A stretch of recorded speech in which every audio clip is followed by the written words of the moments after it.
I hope everything works out with him. That's my camera I'm talking about. I call him Osby. So, welcome to Strings and Pages. It's powered by kpsbooks.net, and that is your home for awesome dystopian fiction, crime thriller, supernatural, stuff like that. I'm Kevin Sullivan, your host, and we are reading the Rings of HYDRA, Great Escape, which is a prequel to the actual story, by the way. So you can find that and more at kpsbooks.net if you want to jump around. But right now, we are on chapter 22.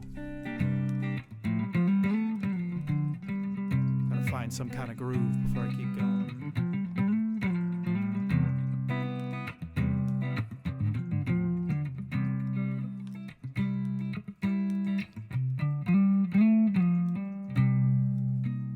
I'll try it.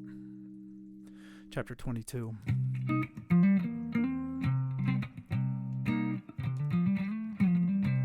Seagulls cawed as they circled overhead. David felt like they were screaming warnings at him as he walked towards the breezy curve job site. His pulse thumped throughout his temples, and his arms felt numb from the weight of these duffel bags he carried. Then it hit him. He was holding his ticket in without being seen. Hopefully.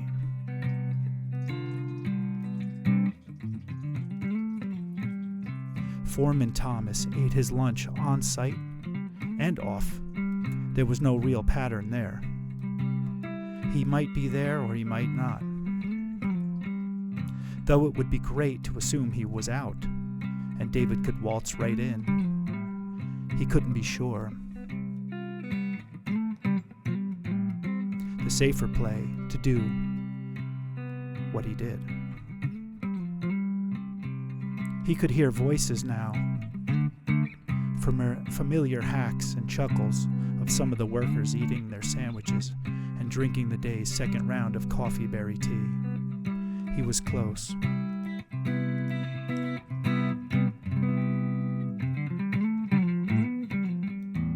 The opening was on the right. David made eye contact with a couple of the guys, just so they would know he wasn't a stranger walking in.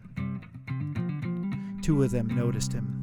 These guys were on board, and their eyes lit up at the sight of David. They immediately stood from their seat on the railing and began talking loudly, making a subtle diversion for David, who had hoisted his left hand duffel onto his shoulder and basically buried his head into it. He could see just where he was stepping as he passed the chatting colleagues on the other side of the duffel bag. Then a voice that made his heart skip. Thomas was feet away.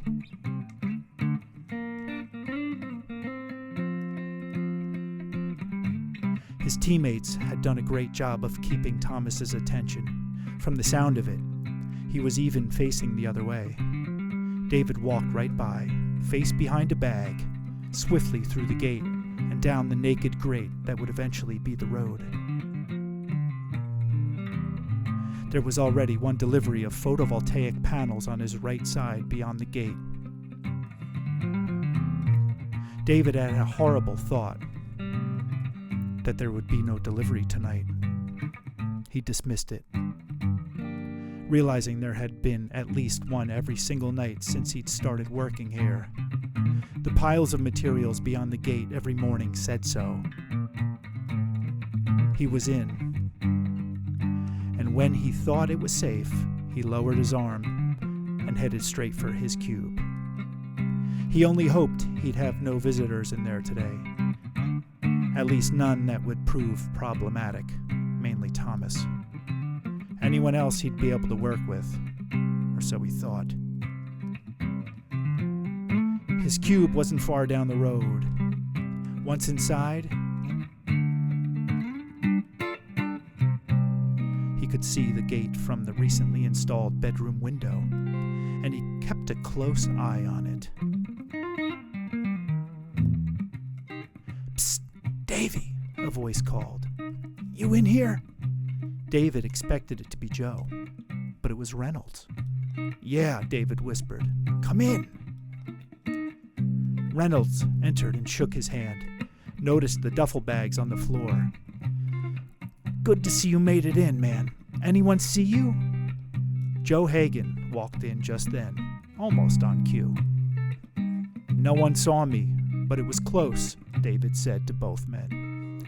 "Couple guys saved our ass up there." "That was Miller and That was Miller and Jones," Reynolds said. "I told them to eat their lunch right there and wait for you. Give you some cover." "That was a great idea," David said. "Now you better get out of my cube and pretend I'm not here. Leave one at a time. I'll be laying low until closing. You know what comes next." "Solid copy," Reynolds said. "Oh man, I'm so excited." "Me too," Joe said. "How's Jen?" "The girls are great," David said. "Nervous just like us, but great." "Okay, guys, time to go. And Reynolds, thanks again."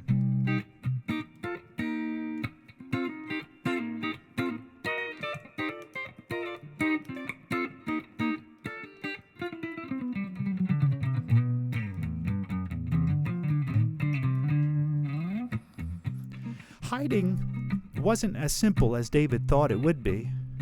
Physically, it wasn't hard. All he had to do was huddle inside his cube and hope for the best. It was psychologically that it was challenging. The seconds passed like minutes. Every sound was someone potentially coming in his way. He looked at the empty space by the front command center where the ship would, hopefully, be landing in a few hours. David obsessed over the details of his plan, and all these things together made this experience nerve-wracking. Then things got really interesting.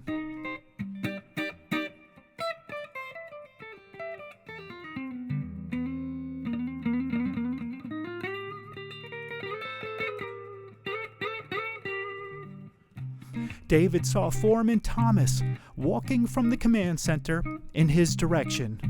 Oh shit. With someone he didn't recognize.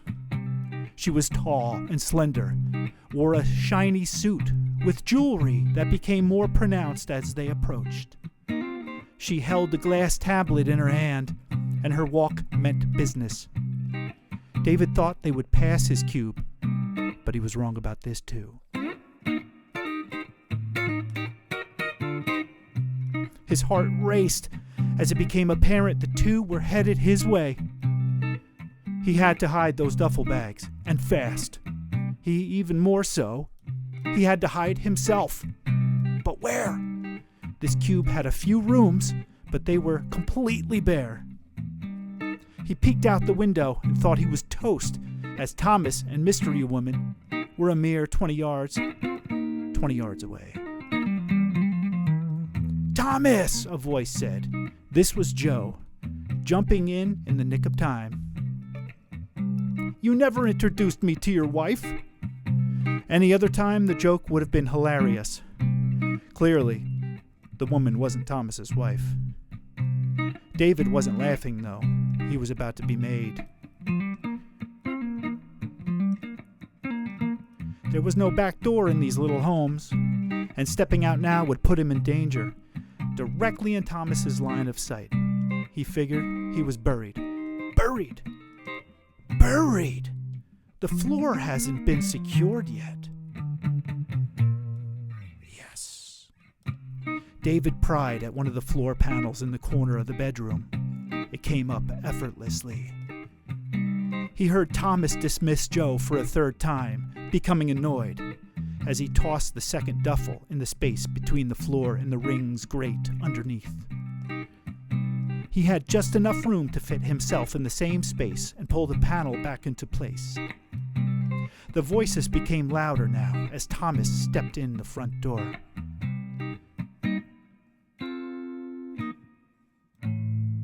This is the model I spoke to you about, Tammy, Thomas said. It's not the biggest we have, but as you can see, it faces due south and has a wonderful view of the edge. The woman replied, Views of a great aren't my top priority, Mr. Thomas. I am your first buyer, and I demand to be shown the best and biggest cubes you have. This place looks like, I don't know, storage for a fish meat shop. David was stewing underneath the floor. He had half a mind to burst from the crawl space and give a woman a heart attack. Scream, You ungrateful, spoiled bitch! We should chop you up and feed you to the fish! Only this was fantasy. What hurt more wasn't that the people on the inner rings were spoiled rotten, rather the fact that David and his kind were being passed over for exactly these people. The woman stomped around and made comment after comment before finally exiting with Thomas in tow. David almost felt bad for Thomas that he had to follow her like a lost pup and kiss her ass. That is, until he remembered Thomas was just part of this problem. To hell with Thomas. To hell with all these people. David crawled out of the floor but decided to leave the bags down there for now. Joe stuck his head back in the cube.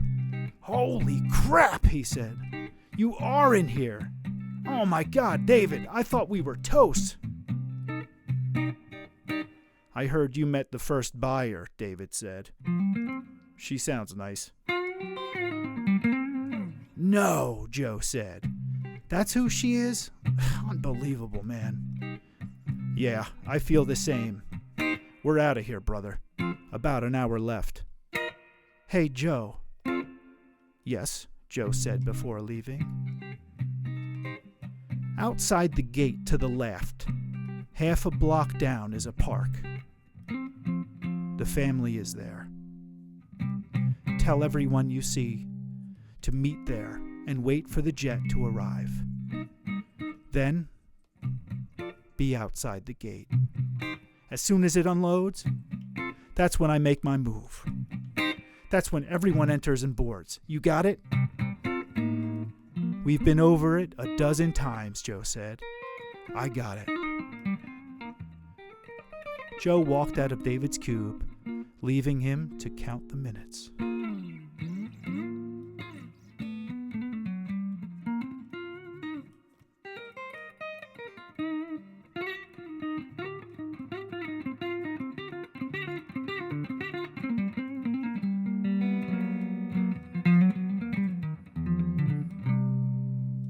David watched the line of workers as they scanned out for the day. Thomas was also on his way out, having shown his rich client all she wanted to see. David wondered how Thomas supposed he could keep the charade up since he was bringing clients around. He also didn't care, because this was happening.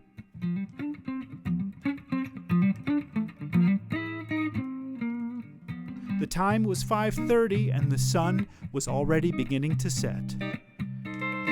David gave it another hour. He was still sitting in his cube. His bags were out now, and he was so nervous he was shaking. It was getting dark now, and he knew his family, the entire family, must be all nerves as well, out there in the park.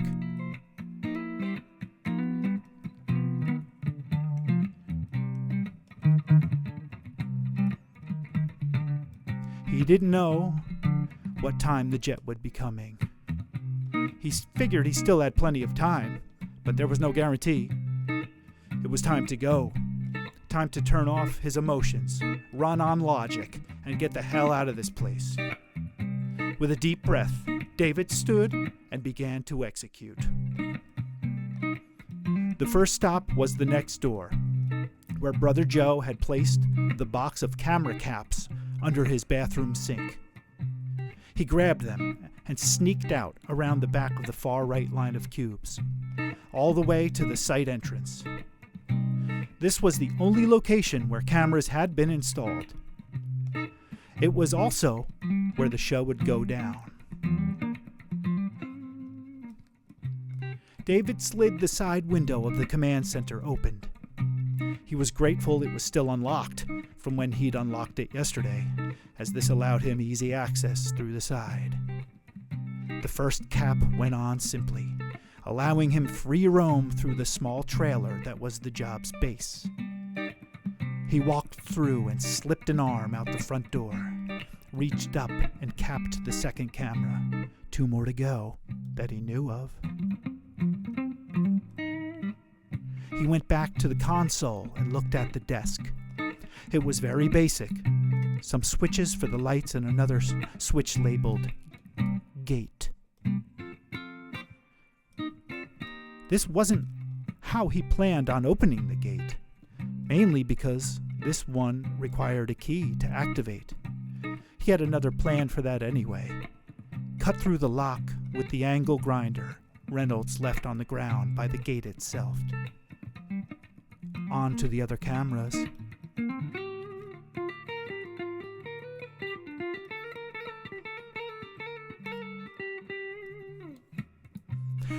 Out the side exit and around the command center, David found the stepladder.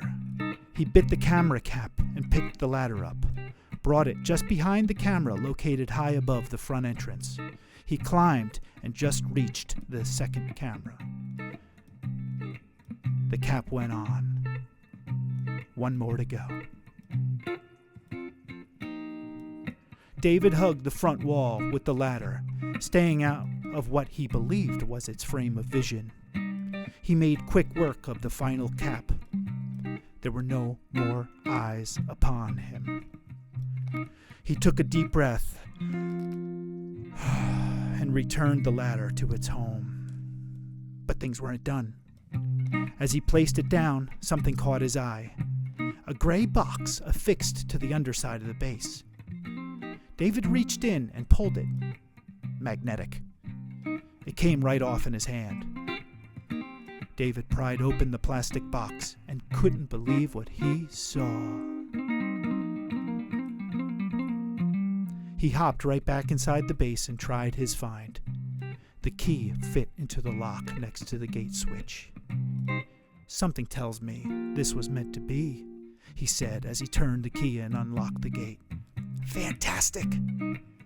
Finding the key was fate, as a sound told him that he might not have had enough time to cut the lock after all.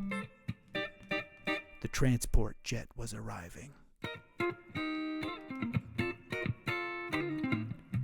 David grabbed his bags from the grate outside the side door, threw them into the base, then dove to the corner behind the front door to avoid being seen by the delivery pilot as he descended onto the landing site. Even though things were going according to plan, this was about to become terrifying.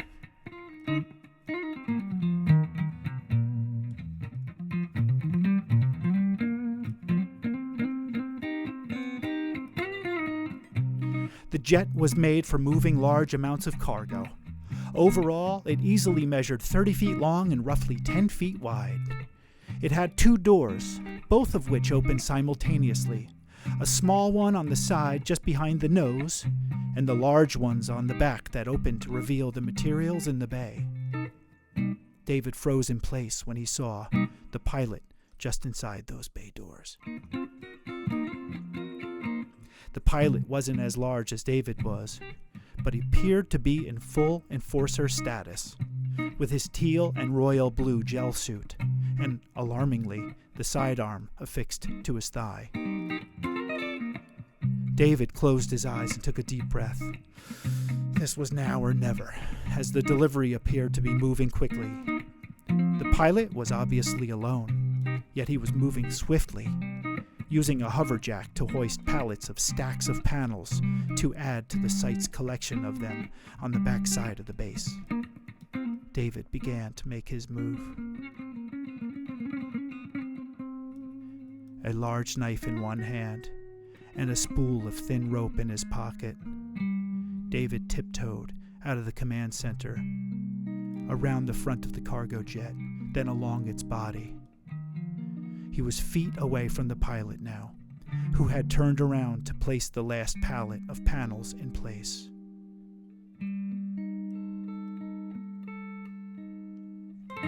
"Don't move or I'll cut," David said. He held the knife to the man's neck, fighting to keep his hand steady as he spoke. The pilot froze. "Okay," he said. "Don't do anything crazy. These panels are valuable, but they're heavy. You won't get that far, and they aren't worth murder."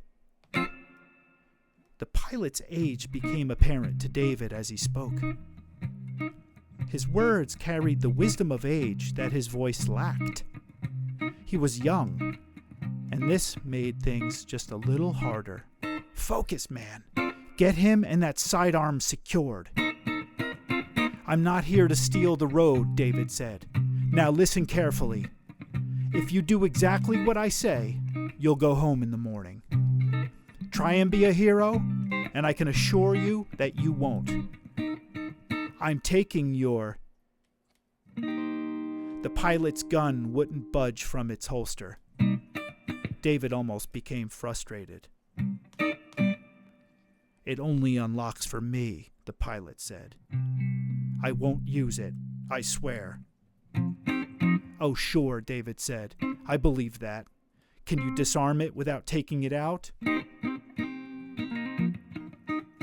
"Yes." "What's your name?" David asked, still trying to free the sidearm that wouldn't move.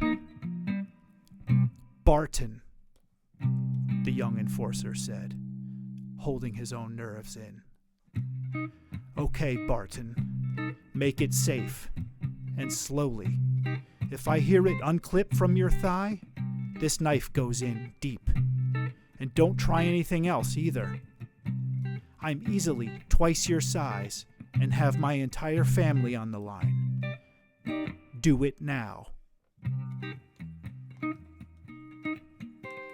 Okay, man," Barton said, moving his hand, guided by David's, onto the sidearm. He released a lever, and the liquid-filled magazine slid out and dropped onto the floor. He then turned another knob, and the gun powered down.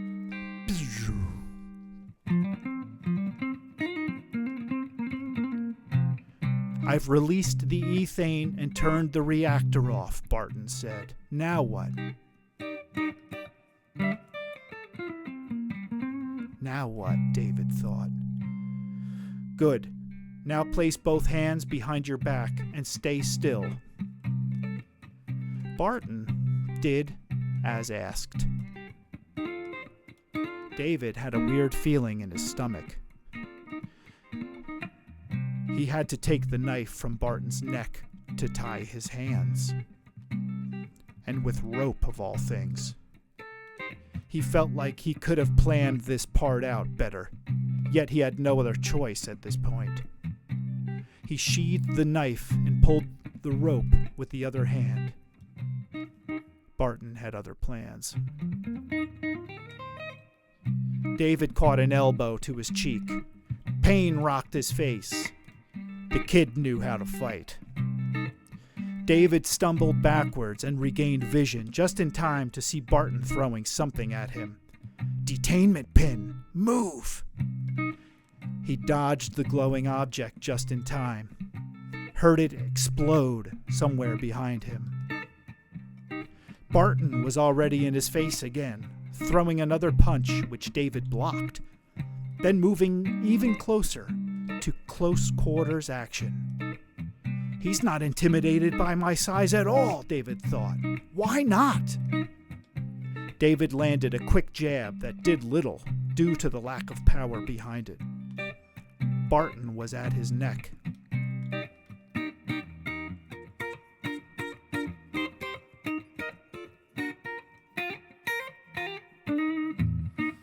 David wasn't sure how his head ended up between Barton's thighs, only that it happened before he knew it. This kid was strong, and the grip he had around David's head would soon choke him out. David imagined his plan failing, ending up in custody, then the lock, and his wife and son living in the alley somewhere.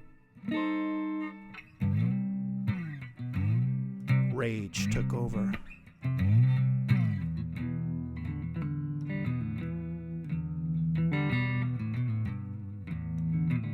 Like an angry grizzly,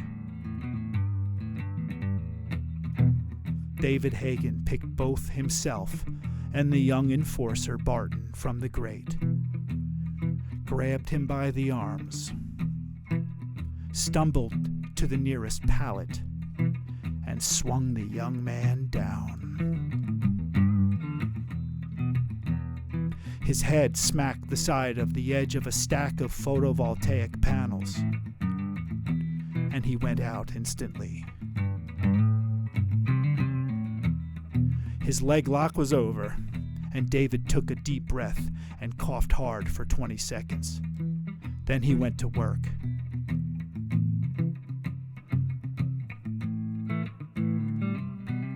David dragged the young soldier onto the ship and looked around. He thought about tying him to the wall, then dismissed the idea, figuring the upright position would either choke him out or wake him quickly. He noticed something on the wall, an older model bolt-action rifle secured by a simple clip. He wondered why it was there, even considered using it on his capture before deciding against that too, for being too violent and unnecessarily messy. The answer was on the floor. The center of the cargo hull was lined with heavy metal rings, probably for securing pallets of cargo against sliding around in flight. They would work perfectly for strapping Enforcer Barton down tight, a task David jumped right into. 10 minutes later, the rest of the Hagen's crew arrived. 22 souls shuffled around the back of the open cargo jet to find a huffing, bleeding David Hagen standing over a gagged and bound GAD pilot. Now more than ever, it was time to get out of town. Folks, this has been Chapter 22, a long one, I do admit, but we're getting somewhere. So stick with it. Stick with me here at Strings and Pages for Chapter 23. Maybe click one of the buttons so you know when it drops. Thanks for spending your time, your attention, your imagination. Love you. See you on the page, baby.